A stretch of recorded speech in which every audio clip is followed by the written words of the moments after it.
Good afternoon, everyone. This past January, I signed an executive order creating the UMDNJ Advisory Committee to take a look at our medical education system in New Jersey and to report back to me. Today, I've received the committee's interim report outlining its initial recommendations that work to ensure that New Jersey has a strong, secure, and effective future for medical education in the state. So first, I want to thank the committee for their interim report.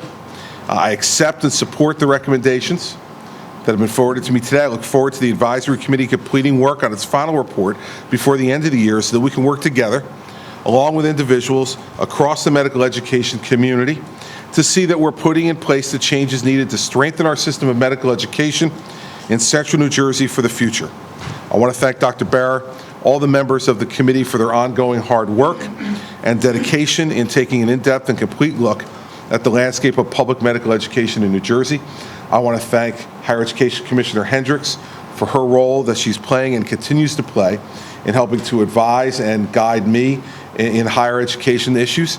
The interim recommendations provide ambitious goals and recommendations to improve New Jersey's system of medical education. Some of them include the institutional realignment of UMDNJ's Robert Wood Johnson Medical School, the School of Public Health, and the Cancer Institute of New Jersey into Rutgers University. Favoring a focus of the New Jersey Institute of Technology on improving its core mission and unique role as New Jersey's lone technical research-focused public institution, rather than expanding into a new role in medical education. Initial assessments of University Hospital, UMDNJ's Newark-based educational assets, and the future of providing medical education in southern New Jersey are still ongoing and will be contained in the report that we get at the end of the year. These recommendations echo those, I want to remind you, of the Higher Education Task Force chaired by former Governor Tom Kean to move forward with long and short-term strategies to strengthen our state's system of medical education. Most notably, that task force also supported the merger of Robert Wood Johnson Medical School and the Cancer Institute of New Jersey into Rutgers University. This is a critically important issue, not only for those institutions, but for the future of healthcare delivery in our state and dealing with making sure that we have enough highly trained physicians, nurses, and other healthcare providers to care for the people of our state. More than a decade of uncertainty about the governance structure of our medical education system has led to missed opportunities, an inability to develop long-term strategies for our institutions to improve and grow, and UMDNJ schools in Piscataway that have not met their full potential.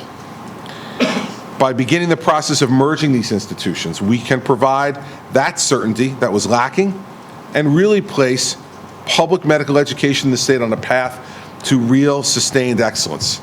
Having spent what feels to me like most of the last 10 years of my life dealing with UMDNJ, in my last job and in this one, I'm looking forward in this role to providing the type of certainty, organization to the life sciences education system here in the state that I think it so desperately needs after a long time of corruption and failure and problems and waste of taxpayer and other monies. As the interim report notes, a merger will give us the best opportunity to maximize the impact of all the public resources our state invests in medical, dental, nursing, and health sciences education, as well as research and healthcare and the substantial human capital and talent at these institutions. Importantly, the recommendations in the initial report are geared not only toward addressing the present challenges and opportunities, but also in ensuring that medical education in New Jersey has a secure, bright, and collaborative future. The committee, as I said, will complete its final work and specific steps to begin achieving these critical goals and ensuring the system is structured to make every dollar count, be better positioned for research breakthroughs, be better positioned to attract more high-tech jobs to the state, and to be able to deliver a world-class medical education to its students. We're not going to wait on implementation. We're going to begin implementation.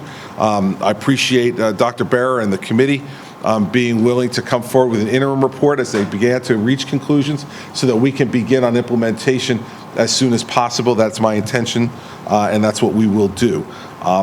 So we look forward to getting the rest of the report. There's a lot of work still to be done. We look forward to working with Rutgers to be able to effectuate this merger as quickly as possible. I think this is enormously important to move quickly because of the presidential search that Rutgers is getting ready to undertake. Giving certainty to candidates that there will be a medical school, cancer institute, included as part of the responsibility of the new president of Rutgers, I believe will attract an even more diverse and strong group of candidates for the leadership of Rutgers University moving forward. And that's why waiting to implement this is not an option. We need to make Rutgers, as Governor Kane said in his report, we need to move Rutgers from good to great.